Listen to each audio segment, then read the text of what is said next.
Good afternoon, everyone. Welcome to another segment of Real Spill. My name is Charles Michael. This is another Charlie's production. Today I want to talk about the state of the country and what's going on really behind the scenes that a lot of us don't really know.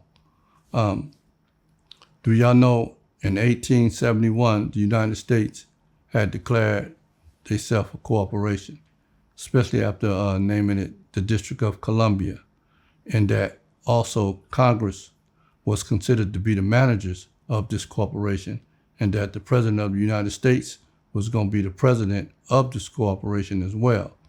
So this is the reason why you have a lot of things that's going on that people don't understand, just like the currency, the money, and all the stuff that's going on. Like, do you know when you buy a house, you will never really actually own the house in this country? And I'm gonna give you for an example. When you buy a house and you say you pay on it for 30 years. You pay on that house for 30 years, and after 30 years, after you done paid the house out, you still have to what you call pay property tax.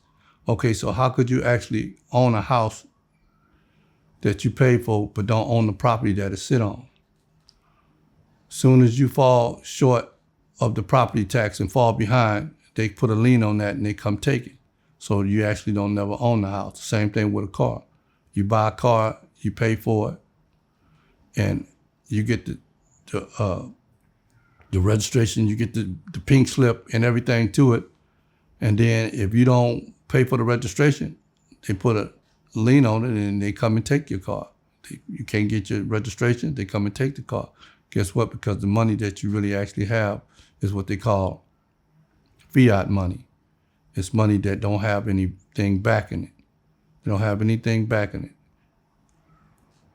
So the corporation is built on fraud. We have what you call a state capture, which is, they call it interregnum. An interregnum means is that the government is not a real government.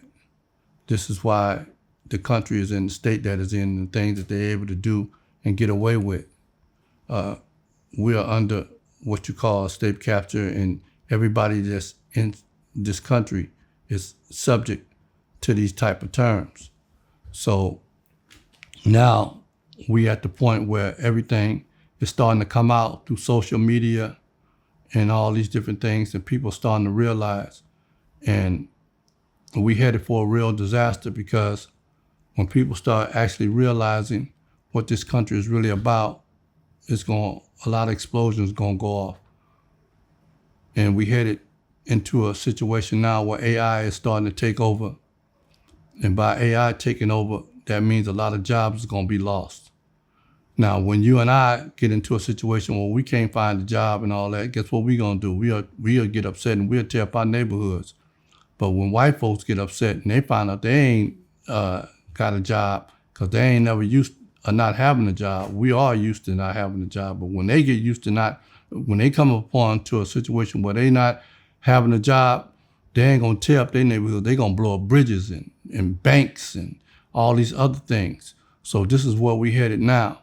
So this is why Trump is doing all the things that he's doing, because he's trying to really stall and actually slow down what's actually going, even though he's actually speeding it up by showing the people what he's really about, and the people at MAGA, that's what they're actually really about. But he has a point about the situation with the integration situation. Do you know in Texas, in Houston, they have over 800 and some thousand Hispanics? They done took over the colleges. They done took over Houston, period. They used to be basically black. They're not there. They're in New Orleans. They are throughout the whole country. We are actually being replaced by them in a certain instance. That's why you can go, when you drive by and you be on the streets and you see construction, who you see? You see more Hispanics than anybody. Bill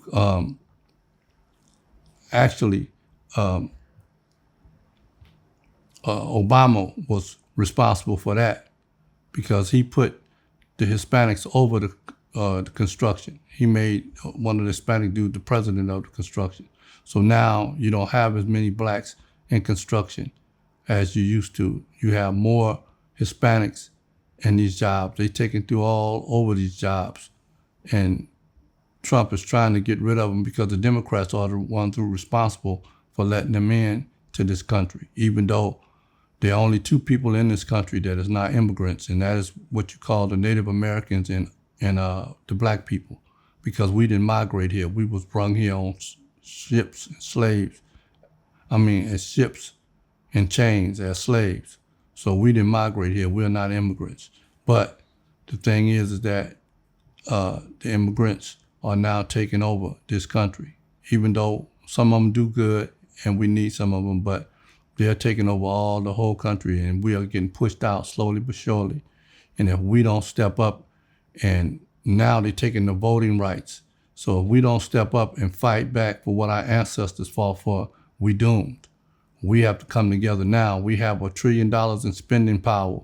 We need to come together as a whole people and start building something for us and building our community much as we possibly can. Stop partying as much, start focusing on what's really going on behind the scenes, because in a minute it's going to be what the Honorable Elijah Muhammad used to always say, is the things you see from afar, it will soon be at your doorstep, and it's coming.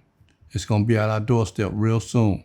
It's going to be to a situation where we ain't going to have no jobs, and if you don't have a trade or you don't have a business, you're going to be pushed out.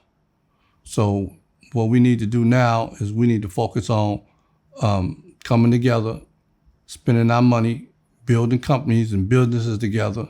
Forget the differences and all the stuff that we have going on. That's like five fingers. They all separate, but they represent the hand. So that's what we need to actually do. We need to actually really, really, I think it's very, very imperative that we do this as soon as we possibly can. Now, what I'm finna do is I'm finna go into the situation to where I want to start a nonprofit organization. And I'm trying to call all the brothers to the forefront that has trades. I want them to get with me as soon as possible, so we can put this nonprofit organization. And what we want to do is teach the youth a trade so they have something to fall back on. Because just working a normal job, you're not going to be able to survive. So you're going to have to have a trade.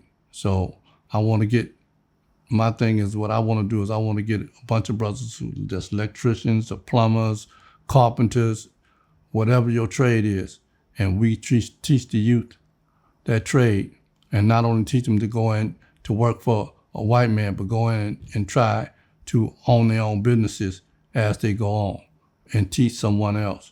So that's where I'm at right now, and that's what we need to do.